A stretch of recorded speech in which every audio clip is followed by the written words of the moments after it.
Good morning दोस्तों, जैसा कि कल अपन ने क्लास समाप्त की थी, आज वहीं से अपन क्लास शुरू करते हैं। अपन पढ़ रहे थे रदरफोर्ड मॉडल के बारे में। भाई रदरफोर्ड अल्फा स्केटिंग प्रयोग क्या है उसके बारे में अपन देख रहे थे। अपन उसके बाद अल्फा स्केटिंग प्रयोग का प्रायोगिक चित्र देख लिया था और देख लिया था कि कैसे अल्फा कण जा रहे हैं और वो एक परमाणु में किस प्रकार से बिहेव करते हैं। ये सब चीजें अपन ने देख ली थी। एक बार वापस से अपन दोहरा देते हैं कि अल्फा स्केटिंग प्रयोग में किसी परमाणु के साथ कैसे क्या होता है, ये चीजें अपन वापस देख लेते हैं। देखो, ये कोई परमाणु है, ये कोई परमाणु है, यहां है कोई अल्फा पार्टिकल सोर्स स्रोत। ये क्या है? कोई अल्फा पार्टिकल सोर्स। यहां से क्या है? अल्फा पार्टिकल इमिट हो रहे हैं। अब ये अल्फा पार्टिकल अपन ने मान लिया बहुत सारा बिंब रूप में जा रहा है। तो जब ये परमाणु के अंदर प्रवेश करते हैं, यहाँ परमाणु का नाभिक है, तो देखो जब ये परमाणु के अंदर प्रवेश करते हैं तो कई कण तो क्या थे कि वो कुछ कोण पर विक्षेपित हो गए, कुछ कोण पर विक्षेपित हो गए और लगभग 20,000 में से एक कण वापस 180 डिग्री पे 180 डिग्री पे वापस उसी दिशा में लौट आया। तो ऐसे कई कण थे कि कुछ कोण पर विक्षेपित हो गए। एक बार प्रैक्टिकली अपन थोड़ा बहुत देख लेते हैं। वैसे तो कल मैंने अच्छे से बता दिया, जिसने वीडियो नहीं देखी आई बटन पे जाके क्लिक करके वीडियो देख सकता है। अब देखो, और कई कण क्या थे? सीधे निकल गए, सीधे निकल गए।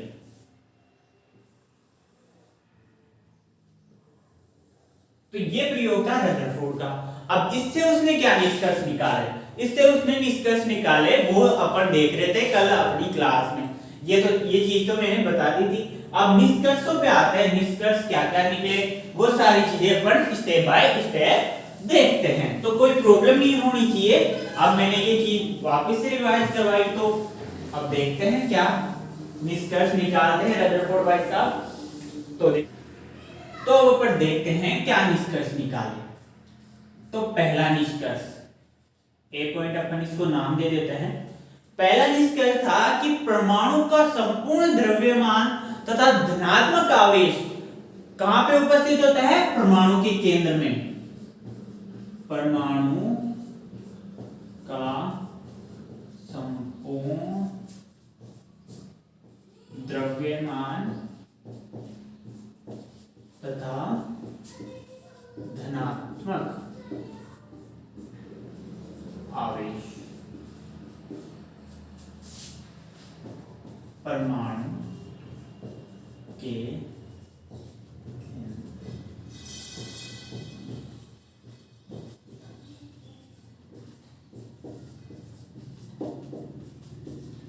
ये था उनका पहला निष्कर्ष कि परमाणु का संपूर्ण द्रव्यमान तथा धनात्मक आवेश उसके केंद्र में स्थित होता है। ये कहां से डिफाइन किया? ये कहां से डिफाइन किया? ये उन्होंने डिफाइन किया जब 20,000 कणों में से एक कण वापस 180 डिग्री पर रिफ्लेक्ट हो जाता है और क्या है, कई कण कुछ कोण पर विक्षेपित हो जाते हैं। तो अल्फा पार्टिकल क्या है? धनात्मक कण होते हैं। अल्फा पार्टिकल क्या है? धनात्मक कण होते हैं। इस वजह से पॉजिटिव को रिफ्लेक्ट करता है। तो कई कण तो क्या है? सीधे निकल जाते हैं और कई कण क्या है? कुछ कोण पर विक्षेपित हो जाते हैं। अब सीधे निकल गए, वहां पे क्या है? इसका रिपल्शन फोर्स नहीं लग रहा, रिपल्शन फोर्स नहीं लग रहा, इस वजह से वो क्या है? सीधे निकल गए और लगभग 20,000 में से एक कण सीधा पॉजिटिव आवेश से टकराता है। इस वजह से उस पे रिपल्शन फोर्स वापस उसी दिशा में लगता है और वो 180 डिग्री कोण पर विक्षेपित हो जाता है। यह पहला निष्कर्ष था किसका? रदरफोर्ड परमाणु मॉडल का। दूसरा क्या है, दूसरा जैसा कि मैंने अभी बताया कि परमाणु का अधिकतर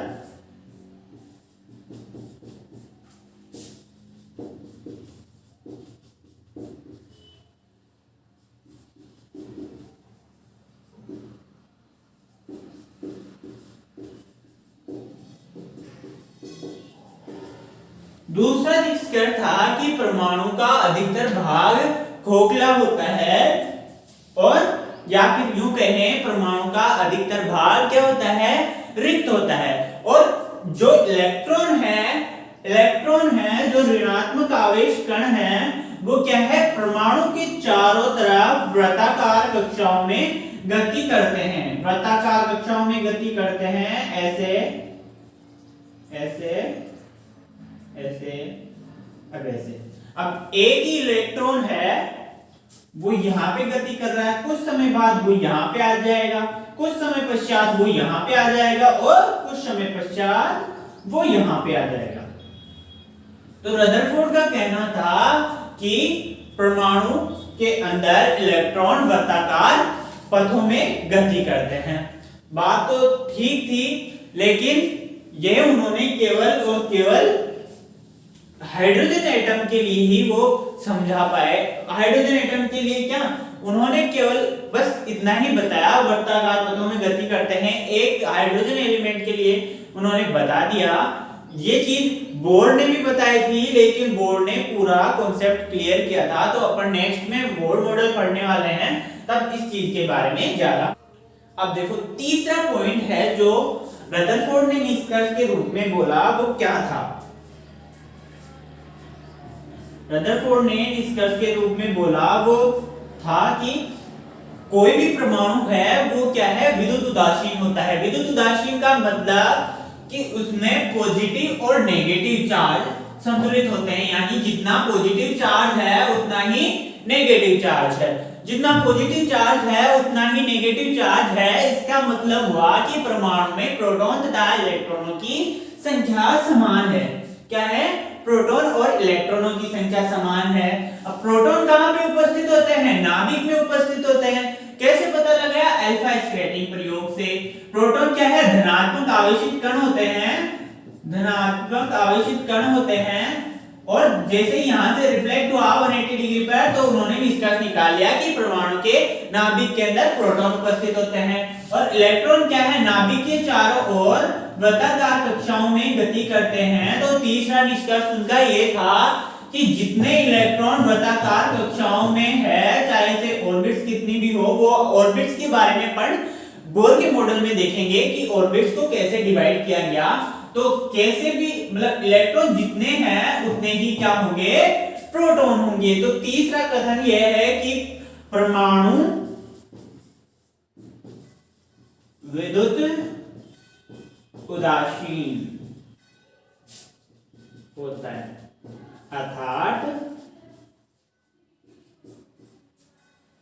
अर्थात इलेक्ट्रॉन तथा प्रोटॉन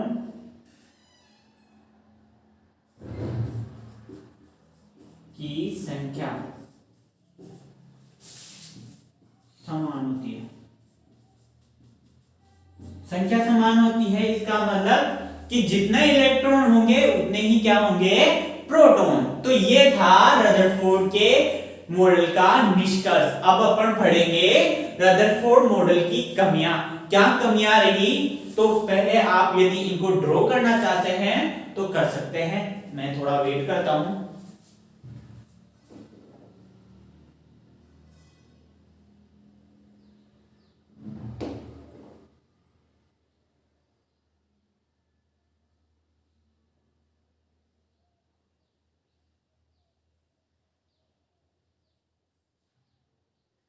उतार लिया होगा, नहीं उतारा तो आप स्क्रीनशॉट ले सकते हो। अब देखो अपन शुरू करते हैं। अब इस मॉडल में भी कुछ कमी। भाई रदरफोर्ड मॉडल आपने बोला कि बोर मॉडल अपन पढ़ने वाले हैं, पूरा नाम नील्स बोर के बारे में अपन पढ़ने वाले हैं। तो क्यों पढ़ने वाले हैं, क्या रदरफोर्ड के मॉडल में कुछ कमियां रह गई थी? हाँ, कुछ कमियां रह गई थी। वो कमियां क्या हैं और वो एग्जाम की दृष्टि से भी काफी इंपॉर्टेंट है, तो अपन वो कमियां स्टेप बाय स्टेप देखते हैं। तो देखो, पहली कमी थी उनकी कि उन्होंने वो नहीं बता पाए परमाणु के स्थायित्व के बारे में, परमाणु के स्थायित्व के बारे में नहीं बता पाए।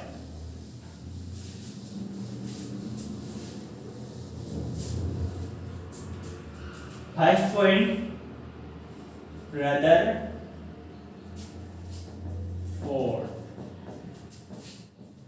परमाणु के स्थायित्व के बारे में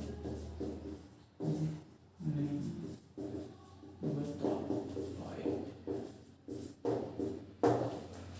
पहली कमी थी कि इन्होंने क्या है, परमाणु के स्थायित्व के बारे में नहीं बता पाया। अब परमाणु के स्थायित्व की व्याख्या नहीं कर पाया, मतलब अब ये टॉपिक है परमाणु के स्थायित्व से सिर्फ क्या लेना देना। अब देखो, सेकंड पॉइंट जब अपन पढ़ेंगे तो परमाणु का स्थायित्व को आप अच्छे से समझ सकते हैं। इन्होंने क्या बोला कि परमाणु के अंदर ये नाभिक उपस्थित है, नाभिक के चारों ओर इलेक्ट्रॉन क्या है, वृत्ताकार कक्षाओं में गति करता है।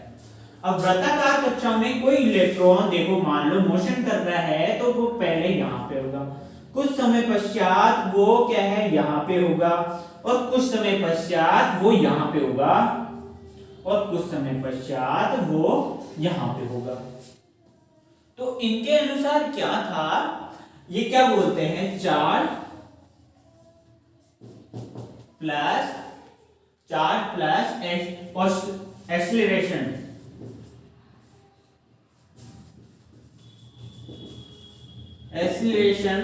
चार्ज प्लस एक्सीलरेशन, और फिर क्या होगा, ईएम रेज निकलेगी, ईएम रेज यानी कि कोई भी इलेक्ट्रॉन है जो कि वृत्ताकार कक्षाओं में गति करता हुआ क्या है, ऊर्जा का उत्सर्जन करेगा। ऊर्जा का उत्सर्जन करेगा तो देखो मान लो ये इलेक्ट्रॉन है, ये कोई हो गया धनात्मक नाभिक, और ये क्या है, ये चारों तरफ से ये कोई ऑर्बिट्स होगी, यहां से इलेक्ट्रॉन गति करता हुआ ये देखो ये ऐसे आ गया। तो एक टाइम ऐसा होगा, रदरफोर्ड के अनुसार है ये, एक टाइम ऐसा होगा कि ये क्या है, इसमें समा जाएगा, किसमें, नाभिक में समा जाएगा। कौन, इलेक्ट्रॉन। जो यहां से इलेक्ट्रॉन सर्पिलाकार वृत्ताकार पथ में गति करता हुआ आ रहा है, वो एक टाइम यहाँ आएगा, सेकंड टाइम यहाँ, फिर यहाँ, और ऐसे करते करते वो लास्ट में यहाँ पे आके नाभिक में समा जाएगा। नाभिक में समा जाएगा इसका मतलब इलेक्ट्रॉन और जो प्रोटॉन है उनके बीच लगने वाला जो आकर्षण बल है वो क्या है, पूरा अट्रैक्ट हो चुका है। इलेक्ट्रॉन प्रोटॉन दोनों एक ही में समा चुके हैं। इसका मतलब कोई परमाणु नाम की तो कोई चीज ही नहीं है। क्या बोला कि परमाणु का अधिकतर भाग खोखला होता है या फिर रिक्त होता है। जब इलेक्ट्रॉन और प्रोटॉन भी दोनों पास पास हैं तो यहाँ पे रिक्त भाग कौन सा हो गया। तो ये क्या है, रदरफोर्ड स्पष्ट नहीं कर पाए, तो इनका ये मॉडल फेल हो चुका। तो ये महत्वपूर्ण कमियां थी। पहली कमी थी कि परमाणु के स्थायित्व के बारे में नहीं बता पाए, और इलेक्ट्रॉन और प्रोटॉनों की संख्या का भी ये निश्चित नहीं कर पाए। खैर ये मैंने नहीं बताया, लेकिन ये भी है कि वो इलेक्ट्रॉन और प्रोटॉन की संख्या का निश्चित अनुमान नहीं लगा पाए। और तीसरा उन्होंने बताया कि कोई भी इलेक्ट्रॉन है वो सर्पिलाकार गति करता हुआ क्या है, अपनी एनर्जी को वेस्ट करेगा, या यूं कहें एनर्जी ऊर्जा का क्या है, उत्सर्जन करेगा। तो क्या है, सर्पिलाकार गति करता हुआ इलेक्ट्रॉन क्या है, एक टाइम ऐसा आएगा कि वो नाभिक के अंदर समा जाएगा, और यदि नाभिक के अंदर कोई समा जाएगा तो परमाणु का स्थायित्व तो रहना ही नहीं चाहिए, जबकि परमाणु क्या होता है, स्थायी होता है। स्थायी होता है किसने बताया, बोर ने बताया, नील्स बोर ने बताया। अब नील्स बोर का जो एटॉमिक मॉडल है वो काफी इंपॉर्टेंट होने वाला है। बात आती है, अपन ने पढ़ लिया डाल्टन, फिर पढ़ लिया थॉमसन, फिर पढ़ लिया रदरफोर्ड, और अपन पढ़ने जा रहे हैं नील्स बोर। अब नील्स बोर में भी कमियां रह जाएगी, साले कोई तो ढंग का मॉडल ले दो। अब देखो नील्स बोर में कमियां रह जाएगी, उनकी बाद में देखेंगे। और वो कमियां क्या है, उन्होंने परमाणु के बारे में तो बता दिया, लेकिन कई प्रॉपर्टीज ऐसी थी जिनके बारे में वो नहीं बता पाए, इसलिए उनके मॉडल में भी कुछ कमियां थी। अब देखते हैं मॉडल क्या था और कमियां क्या थी नील्स बोर।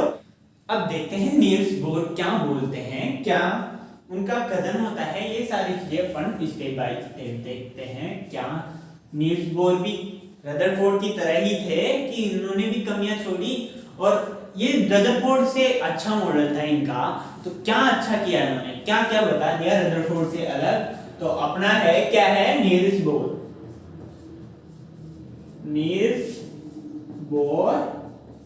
परमाणु मॉडल। हिंदी में बोले तो, इंग्लिश में बोल दे तो बोलेंगे अपन नील्स बोर एटॉमिक मॉडल, या फिर बोले एटॉमिक थ्योरी। अब बात आती है सर जी, इस मॉडल में और उस मॉडल में क्या समानता थी और क्या भिन्नता थी। देख, पहली समान था कि रदरफोर्ड ने क्या बताया कि परमाणु के केंद्र के अंदर क्या होता है, नाभिक होता है। ये भी ये बोलते हैं कि परमाणु के केंद्र के अंदर क्या होता है, नाभिक होता है। नाभिक में क्या है, धनावेश उपस्थित होते हैं, वेश उपस्थित होते हैं। एक बार पूरा समझ लेते हैं क्या क्या बताया, फिर स्टेप बाय स्टेप अपन एक एक इनकी जो अभिव्यक्तियां हैं जो इन्होंने अपने प्रयोग में देखी वो अपन सारा देख लेंगे। अब देखो, दूसरा है जो क्या है कि इलेक्ट्रॉन, ये तो था धनात्मक आवेश के लिए, धनात्मक आवेश उपस्थित होता है नाभिक में, और उसे अपन क्या बोलते हैं, प्रोटॉन। दूसरा कि धनात्मक आवेश के चारों तरफ इलेक्ट्रॉन निश्चित वृत्ताकार कक्षाओं में गति करता है, निश्चित वृत्ताकार कक्षाओं में गति करता है। ये चीज भी उन्होंने बताई थी। तो यहां तक तो इनके मॉडल में सिमिलरिटी है। इसके बाद में इनके मॉडल में सिमिलरिटी नहीं है, क्या सिमिलरिटी नहीं है वो सारी चीजें अपन देखते हैं। अब देखो, नील्स बोर के अनुसार नाभिक के चारों ओर निश्चित ऊर्जा कक्षाओं में क्या है, इलेक्ट्रॉन चक्कर लगाते हैं, मतलब निश्चित ऑर्बिट्स में इलेक्ट्रॉन का क्या होता है, रोटेशन होता है। अब देखो, ये एक कक्षा होगी, ये दूसरी कक्षा होगी। तो दूसरी कक्षा में अपन जाएं, ये क्या है, यहाँ पे कोई इलेक्ट्रॉन होगा, यहाँ पे कोई इलेक्ट्रॉन, ये कोई इलेक्ट्रॉन और ये कोई इलेक्ट्रॉन। अब देखो, ये ओनली क्या है, एक इलेक्ट्रॉन के मोशन की बात हो रही है कि वो एक ऑर्बिट में कैसे चक्कर लगाएगा, ऑर्बिट में कैसे चक्कर लगाएगा। मान लो ये इलेक्ट्रॉन यहाँ पे है, तो कुछ समय पश्चात यहाँ पे होगा, कुछ समय पश्चात यहाँ पे होगा, कुछ समय पश्चात यहाँ पे होगा, कुछ समय पश्चात यहाँ पे होगा। भाई ये चीज तो क्या है, रदरफोर्ड ने भी बताई थी, क्या कि निश्चित वृत्ताकार कक्षाओं में चक्कर लगाते हैं। अब देखो, नील्स बोर क्या बोलते हैं, नील्स बोर बोलते हैं कि इस परमाणु के नाभिक से इस कक्षा की दूरी, परमाणु के नाभिक से इस कक्षा की दूरी हमेशा क्या है, कांस्टेंट रहती है। मतलब ऐसा नहीं है, क्या उन्होंने क्या बोला था, रदरफोर्ड बोले कि कोई भी परमाणु है वो क्या है, वृत्ताकार कक्षा में गति करता हुआ अपनी ऊर्जा को उत्सर्जन करेगा, जिससे कि उसकी ऊर्जा कम होगी तो वो एक समय आएगा कि वो नाभिक में समा जाएगा। लेकिन बोर बोलते हैं कि ऐसा नहीं होता, यहाँ और यहाँ की दूरी एकदम सेम होती है। कोई ऊर्जा का उत्सर्जन भी अगर होता है तो इलेक्ट्रॉनों की ऊर्जा कमी नहीं होती, इलेक्ट्रॉन की ऊर्जा में कोई कमी नहीं होती। जैसा पहले था वैसा ही रहेगा। एक आदमी को ऐसे एक ही कमरे में घुमाया जाए, क्या करे जाए, एक आदमी को एक ही कमरे में घुमाया जाए। अब उसने खाना तो खा रखा है लेकिन उसकी भी एनर्जी कम होगी ना। एक समय ऐसा आएगा 1 घंटे 2 घंटे बाद वो क्या है, वो जो मानव है वो उसके लग जाएंगे और वो क्या हो गया, बैठ जाएगा। वो बैठ जाएगा तो उसकी क्या है, एनर्जी कम हो जाएगी। लेकिन क्या है, इलेक्ट्रॉन के साथ ऐसा नहीं है, उनकी एनर्जी कम नहीं होती। ये था किसका, नील्स बोर का कथन। अब देखो नील्स बोर सेकंड बात बोलते हैं कि कोई भी इलेक्ट्रॉन कक्षाओं में चक्कर लगाता है और प्रत्येक कक्षा की ऊर्जा निश्चित होती है, यानी कि निश्चित ऊर्जा के कक्षाओं में क्या है, इलेक्ट्रॉन गति करता है। जैसे ये पहली कक्षा होगी, ये होगी दूसरी कक्षा, और ये अपन एग्जाम्पल के रूप में ले लें तीसरी कक्षा। अब देखो इसकी ऊर्जा, ये क्या है, पहली कक्षा n बराबर 1, ये क्या है दूसरी कक्षा n बराबर 2, ये क्या है तीसरी कक्षा n बराबर 3। तो क्या है, जैसे जैसे कक्षाओं का मान, जैसे n4 कक्षा ऑर्बिट्स की संख्या अपन बोल दें, तो जैसे जैसे कक्षाओं का मान बढ़ता जाएगा ऊर्जा का मान भी क्या है, बढ़ता जाएगा। क्या है, बढ़ता जाएगा।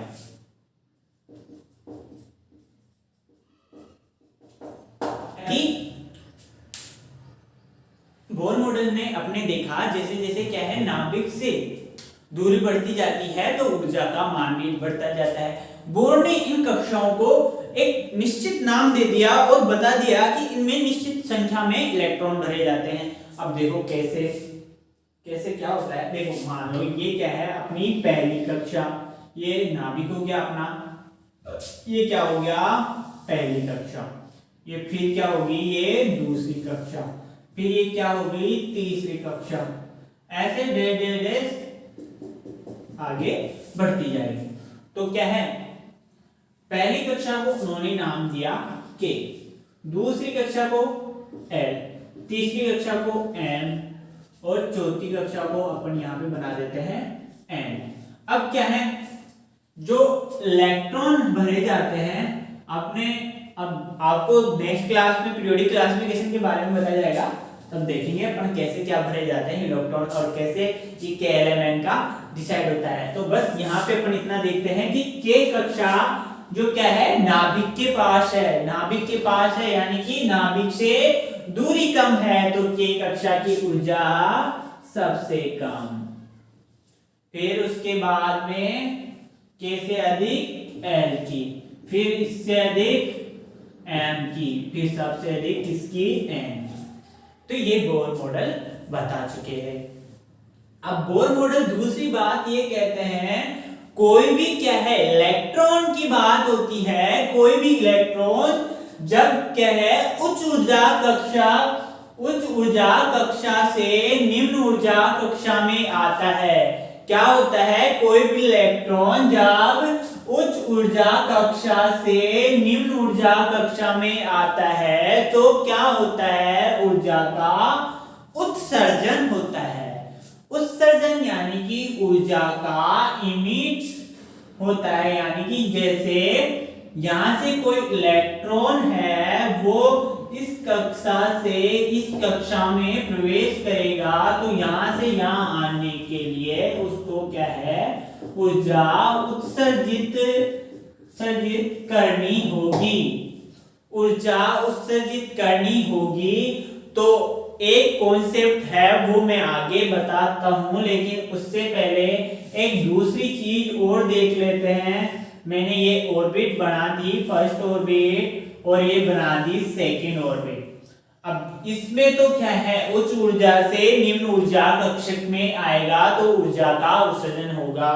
तो सर जी उल्टा प्रोसेस भी तो हो सकता है कि निम्न ऊर्जा से क्या है उच्च ऊर्जा में चला जाए, निम्न ऊर्जा से उच्च ऊर्जा में चला जाए तो क्या होगा, अपने को ऊर्जा देनी पड़ेगी। भाई किसी भी इलेक्ट्रॉन को उसकी स्थिति से विस्थापित करने के लिए अपने को फोर्स तो लगाना पड़ेगा, वो फोर्स ही क्या है अपने पास एनर्जी। तो इस कक्षा से यदि अपने को इस कक्षा में जाना है तो फोर्स लगाना पड़ेगा। इस कक्षा की क्या है एनर्जी कम। अब इसको आप समझो कि आप अभी पढ़ रहे हो 10th क्लास में, तो 10th क्लास में जब आप पढ़ रहे हो आपको कुछ फोर्स लगाना पड़ेगा। फोर्स लगाने से मतलब है कि आपको पढ़ना पड़ेगा, तभी जाके आप क्या कर पाओगे 11th क्लास में पहुंच पाओगे। 11th क्लास में पहुंच पाओगे यानी कि ऊर्जा कुछ ना कुछ ऊर्जा देनी पड़ेगी। वो ऊर्जा क्या है, अपनी पढ़ाई करनी पड़ेगी, तब जाके अपन कहां पहुंच पाएंगे 11th क्लास में। तो क्या है, ये क्या है ऊर्जा का उत्सर्जन, ऊर्जा का अवशोषण यहाँ पे होगा, अवशोषण यानी यहाँ क्या है ऊर्जा देनी पड़ेगी। अब देखो ऊर्जा के उत्सर्जन, मैं लाइन बोल रहा हूं, ऊर्जा के उत्सर्जन तथा अवशोषण के आधार पर स्पेक्ट्रम का डिसाइड किया जाता है कि स्पेक्ट्रम किस प्रकार बनेगा। अब देखो कोई भी क्या है इलेक्ट्रॉन जब उच्च ऊर्जा से निम्न ऊर्जा के कक्षक में आता है तो वह कुछ ऊर्जा उत्सर्जित करता है या फिर कुछ विकिरणों का उत्सर्जन करता है, जिससे क्या है कोई भी एलिमेंट यदि कलर प्रदर्शित करता है तो उसका कारण क्या होता है, उच्च ऊर्जा कक्षकों से निम्न ऊर्जा कक्षकों में जब कोई भी इलेक्ट्रॉन आता है तो ऊर्जा का उत्सर्जन करता है, ऊर्जा का उत्सर्जन करने से स्पेक्ट्रम का निर्माण होता है और वो स्पेक्ट्रम ही क्या है कलर प्रदर्शित करता है। तो ये चीजें भाई स्पेक्ट्रम का निर्माण कैसा होता है, कैसे क्या होता है, कैसे कौन सा एलिमेंट कैसे कलर का होता है, ये सब चीजें अपन 11th क्लास में पढ़ेंगे। तो तब तक के लिए सब्र करना पड़ेगा, ये सारी चीजें जाननी है। यदि रोचक है, आपको इंटरेस्ट है तो ये चीजें काफी इंटरेस्टिंग होने वाली है और आपको इसके लिए वेट करना पड़ेगा। तो देखो उन्होंने बता दिया, किसने बता दिया, बोर मॉडल में कोई भी परमाणु है उसके अंदर कोई इलेक्ट्रॉन है उच्च ऊर्जा से निम्न ऊर्जा में आएगा तो उसको क्या करना पड़ेगा, ऊर्जा उत्सर्जित करनी पड़ेगी। तो ये सारी चीजें बोर मॉडल ने बताई। अब बोर मॉडल ने ये चीजें बता दी, लेकिन क्या है उसके मॉडल में भी कमियां रहेगी। बोर मॉडल ने इतनी सारी चीजें बता दी। पहली चीज बता दी कि कोई भी इलेक्ट्रॉन है क्या है वो निश्चित ऊर्जा के वृत्ताकार कक्षाओं में गति करता है। दूसरी, उन कक्षाओं को उन्होंने नाम दे दिया के एलिमेंट। फिर तीसरी बात उन्होंने बता दी कि के नाम की जो कक्षा है जो कि नाभिक के पास है उसकी ऊर्जा कम है। फिर उन्होंने स्पेक्ट्रम के बारे में बताया, लेकिन स्पेक्ट्रम का जो उन्होंने बताया वो एक सटीक नहीं था, तो यहाँ क्या है उनकी थ्योरी फेल हो गई।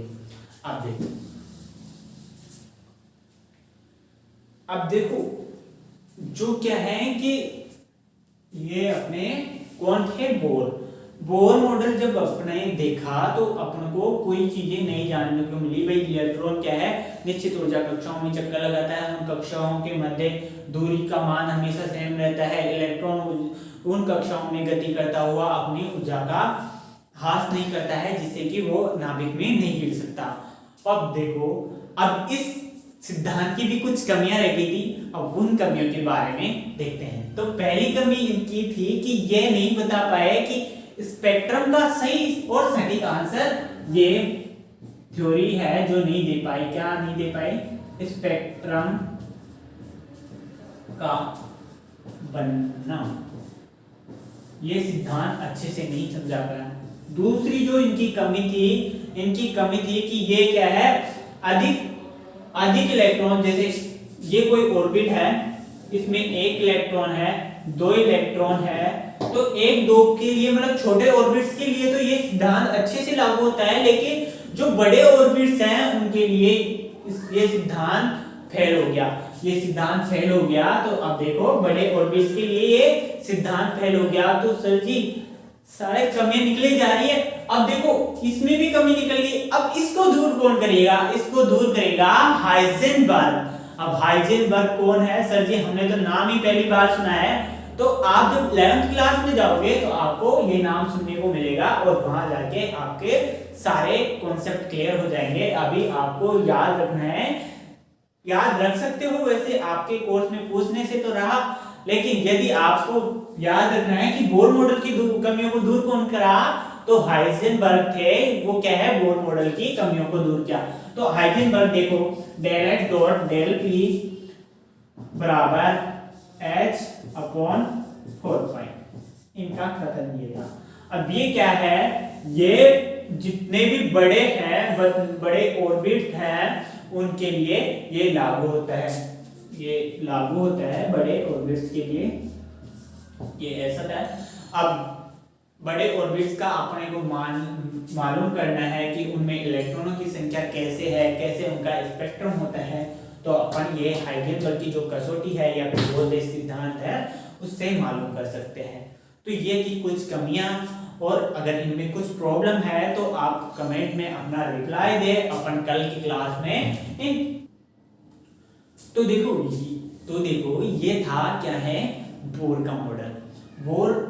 नील्स बोर का ये मॉडल काफी हद तक ठीक था, लेकिन इसमें जो कोई प्रॉपर्टीज थी वो इलेक्ट्रॉन की प्रॉपर्टीज थी, परमाणु के बारे में नहीं थी। इन्होंने सब कुछ अच्छे से बता दिया, और जो इनकी कमियां हैं वो किसने दूर की, हाइजेनबर्ग, जो कि आप 11th क्लास में पढ़ने वाले हो।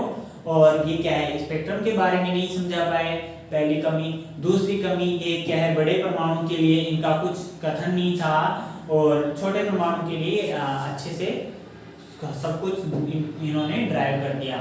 स्पेक्ट्रम के बारे में छोटे परमाणु के लिए बता दिया। अब क्या है, बड़े परमाणु, जैसे बड़े परमाणु देखिए स्पेक्ट्रम ना होके एक लाइन के रूप में ना होके बहुत सी लाइनों के रूप में होता है। ये चीज भी ये कंफर्म नहीं कर पाया कि क्यों ये एक लाइन के रूप में होना चाहिए था, लेकिन बहुत सी लाइनों के रूप में होता है। तो ये चीजें ये क्लियर नहीं कर पाए, इस वजह से बोर का सिद्धांत परमाणु के लिए तो सटीक था, लेकिन जब इलेक्ट्रॉन की कई प्रॉपर्टीज के बारे में अपन देखते हैं तो ये सिद्धांत नहीं काम नहीं करता। इन्होंने क्या है, कोई भी जो दो परमाणु है वो आपस में मिलकर क्या है यौगिक का निर्माण करते हैं, क्यों करते हैं, कैसे करते हैं, ये चीजें भी ये नहीं बता पाया। तो आज अपना ये टॉपिक क्लियर हो चुका है। कौन सा टॉपिक, एटॉमिक थ्योरीज के बारे में अपन ने जान लिया, अपने सारे एटॉमिक थ्योरीज अपन ने पढ़ ली। जो नील्स बोर थे वो लास्ट एटॉमिक थ्योरी थी, और इन्होंने क्या है एटम के बारे में तो पूरा बता दिया, लेकिन जो इलेक्ट्रॉन की जो प्रॉपर्टीज थी उनके बारे में ये नहीं बता पाए। ये अपन नेक्स्ट 11th क्लास में अपन पढ़ने वाले हैं कि क्या प्रॉपर्टीज होती है इलेक्ट्रॉन की, कैसे स्पेक्ट्रम का निर्माण होता है, कैसे नाभिक से कितनी दूरी पर कोई इलेक्ट्रॉन कितनी स्पीड से मोशन करता है, ये सारी चीजें अपन 11th क्लास में देखने वाले हैं। अपन 10th क्लास में जो सिलेबस है उसके हिसाब से अपने सारा कवर कर चुके हैं, और अब अपन कल पढ़ेंगे पीरियोडिक क्लासिफिकेशन। तो काफी इंटरेस्टिंग चैप्टर होने वाला है, और काफी इस चैप्टर का जो मेन टॉपिक है ना वो यही है, periodic classification and properties of element. और ये टॉपिक आप यदि साइंस से कुछ करना चाहते हो तो मरते दम तक पीछा नहीं छोड़ने वाला। पीरियोडिक एलिमेंट्स है वो आपको हमेशा याद रखने पड़ेंगे, या आप कोई कंपाउंड बनाओ या आपको पहचान करनी हो भाई ये कैसा है और किन कंपाउंड से बना है। जैसे आपको पानी की भी पहचान करनी है तो आपको ये एलिमेंट्स के बारे में पता होना चाहिए, क्लासिफिकेशन क्या होता है, इन सब चीजों के बारे में पता होना चाहिए। तो कल अपन अपनी क्लास में ये सारी चीजें देखने वाले हैं, तो कल की क्लास कोई मिस नहीं करेगा, मछली है कोई मिस ना करे। और फिर तो आपके ऊपर, आप करना चाहते हो तो कर सकते हो। तब तक के लिए बाय, ठीक है, गुड बाय, टेक केयर।